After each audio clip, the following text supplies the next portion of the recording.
Good afternoon everyone. जैसा कि last class में हमने electrostatic potential due to dipole at axial line हमने कर लिया था, ठीक है। इस टॉपिक में हम लोग क्या करने जा रहे हैं, electrostatic potential due to dipole at equatorial line हम लोग करने जा रहे हैं कि इक्वेटोरियल लाइन पे जो इलेक्ट्रोस्टैटिक पोटेंशियल जो इक्वेटोरियल लाइन पे होगा वो क्या होगा, उसको हम लोग कैलकुलेट करते हैं। जैसे कि पोटेंशियल का फॉर्मूला मैंने आपको बता रखा है क्या होता है, के क्यू बाय आर, या के का फॉर्मूला आप लोग पुट कर सकते हो q by 1/4 pi epsilon naught, k का वैल्यू पुट कीजिए तो उसका क्या हो जाएगा q by 4 pi epsilon naught r. आप चाहो तो कुछ भी पुट कर सकते हो, ठीक है। अब वो आर डिस्टेंस अब अगर आप एक्स लिए हो तो एक्स पुट करना होगा, वाई लिए हो तो वाई पुट करना होगा, डिस्टेंस आप आर लिए हो तो आर पुट कर सकते हैं, ठीक है। तो सबसे पहले हम लोग क्या कैलकुलेट करेंगे, electrostatic potential due to a dipole at equatorial line. तो सबसे पहले डायपोल पे हम लोग कंसीडर करने वाले हैं। तो डायपोल हम लोग कंसीडर कर ले रहे हैं two equal and opposite nature of charges, एक प्लस क्यू हो जाएगा, एक हमारा माइनस क्यू चार्ज हो जाएगा। इसके सेंटर से ये हमारा क्या डायपोल का सेंटर, यानी कि पूरा डिस्टेंस क्या हो जाएगा, ये पूरा डायपोल का पता है डिस्टेंस कितना होता है 2a होता है। तो यहाँ से लेके ओ का डिस्टेंस कितना हो जाएगा a हो जाएगा, और ओ से लेके ये पॉइंट जहाँ नेगेटिव चार्ज लाई कर रहा है उसको मैं a मान ले रहा हूँ, इस पॉइंट को मैं b मान ले रहा हूँ जहाँ पॉजिटिव चार्ज लाई कर रहा है, ठीक है। और यहाँ से लेके यहाँ तक 2a है तो सेंटर से यहाँ से AO का a हो जाएगा, OB का भी हमारा वैल्यू कितना हो जाएगा a हो जाएगा। अब डायपोल का इक्वेटोरियल वाला पॉइंट हो गया, तो ये हमारा डायपोल का क्या हो गया, इक्वेटर हो गया। और यहाँ से यहाँ तक का डिस्टेंस मैं क्या कंसीडर कर ले रहा हूँ, x कंसीडर कर ले रहा हूँ, ठीक है। और इसके इक्वेटोरियल लाइन पे, इसी के इक्वेटोरियल लाइन पे यहाँ पर हमारा क्या लाई कर रहा है, टेस्ट चार्ज Q0 लाई कर रहा है। अब देखिए यहाँ हमारा A, O और B हो गया, ठीक है। अब देखिए ये नेगेटिव चार्ज की वजह से जो पोटेंशियल होगा उसका बीच का डिस्टेंस हमारा क्या हो जाएगा। अब देखिए ये हमारा क्या बन रहा है, 90 डिग्री का एंगल बन रहा है। तो ये x है, ये a है। तो पाइथागोरस थ्योरम का फॉर्मूला क्या होता है, हाइपोटेन्यूज का h square is equal to p square plus b square, यही फॉर्मूला होता है। यानी कि h यानी क्या होगा, इसको मैं मान ले रहा हूँ a b और इस पॉइंट को मैं मान ले रहा हूँ c, ठीक है। इस पॉइंट को मैं मान ले रहा हूँ c। तो देखिए तो AC का अगर निकालेंगे, सिमिलरली यहाँ से यहाँ तक का डिस्टेंस कुछ ना कुछ होगा ही, ठीक है। तो देखिए इन ट्रायंगल, सबसे पहले ले रहा हूँ इन ट्रायंगल AOC में, तो AOC में निकालिएगा तो यहाँ से AC का स्क्वायर का फॉर्मूला पाइथागोरस थ्योरम लगाइए, AC का स्क्वायर इज इक्वल टू क्या हो, AO का स्क्वायर प्लस OC का स्क्वायर, AO का स्क्वायर प्लस OC का स्क्वायर।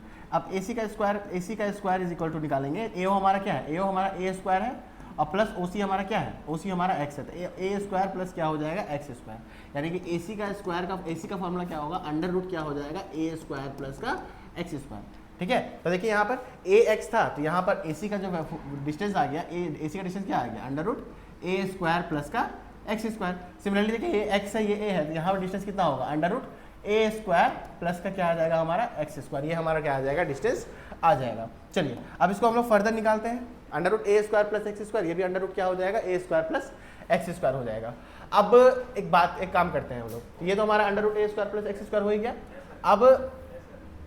अब हम लोग क्या करने वाले हैं कि डिस्टेंस तो हमारा आ गया, तो अब पोटेंशियल निकालेंगे। तो पोटेंशियल हमारा नेगेटिव चार्ज की वजह से क्या होगा वो हम लोग निकालते हैं, ठीक है। तो potential due to negative charge, potential due to minus q charge. तो माइनस क्यू चार्ज की वजह से पोटेंशियल क्या होगा उसको हम लोग कैलकुलेट करते हैं। तो माइनस क्यू के चार्ज की वजह से पोटेंशियल का फॉर्मूला क्या हो जाएगा, V1 is equal to minus का क्या हो जाएगा, के क्यू बाय आर हो जाएगा, और माइनस का के क्यू बाय आर, ठीक है, माइनस का के क्यू बाय आर। अब यहाँ पर आर जो है, ये आर हमको कितना दिया हुआ, under root x a square plus x square. तो ये हम क्या करेंगे, माइनस का k q by under root क्या हो जाएगा, a स्क्वायर प्लस का क्या हो जाएगा, x स्क्वायर। सिमिलरली V2 निकालिए, तो V2 पॉजिटिव चार्ज की वजह से, तो V2 किसकी वजह से, पोटेंशियल पॉजिटिव चार्ज की वजह से, इससे क्या होगा, प्लस का के क्यू बाय आर हो जाएगा। के क्यू का के क्यू ही लिखेंगे, आर हमारा सेम है, अंडर रूट क्या हो जाएगा, a स्क्वायर प्लस का x स्क्वायर, ये हमारा हो गया। अब नेट पोटेंशियल मैंने आपको बता रखा है, पोटेंशियल में नेट पोटेंशियल हम लोग हमेशा क्या करते हैं, ऐड आउट करते हैं। तो नेट पोटेंशियल इसमें ऐड करते हैं, चलिए यहाँ पर नेट पोटेंशियल हम ऐड करने जा रहे हैं, ठीक है। तो नेट पोटेंशियल वी नेट निकालेंगे किस पे, इक्वेटोरियल लाइन पे निकाल रहे हैं ना। तो वी नेट निकालेंगे, तो वी नेट के लिए हमें क्या करना होगा, V1 प्लस V2 को दोनों को ऐड करना होगा। V1 हमारा क्या है, माइनस का k q by under root a square plus x square, है ना, और प्लस का V2 कितना है, प्लस का k q by under root, ये भी सेम है, के स्क्वायर प्लस x स्क्वायर। ये दोनों प्लस माइनस क्या हो जाएगा, कैंसिल आ जाएगा, यानी कि इक्वेटोरियल लाइन पे भी नेट पोटेंशियल हमारा क्या हो जाएगा, 0 हो जाएगा।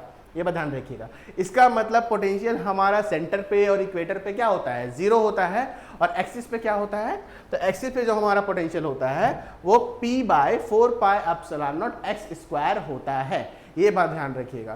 तो ये एक नंबर का क्वेश्चन यहाँ से बनता है कि पोटेंशियल सेंटर पे क्या होगा, 0, इक्वेटोरियल पे क्या होगा 0, यानी कि नेट पोटेंशियल जो हो मिलेगा हमको केवल और केवल किसकी वजह से मिलता है, केवल और केवल एक्सियल लाइन की वजह से मिलता है। ठीक है, थैंक यू।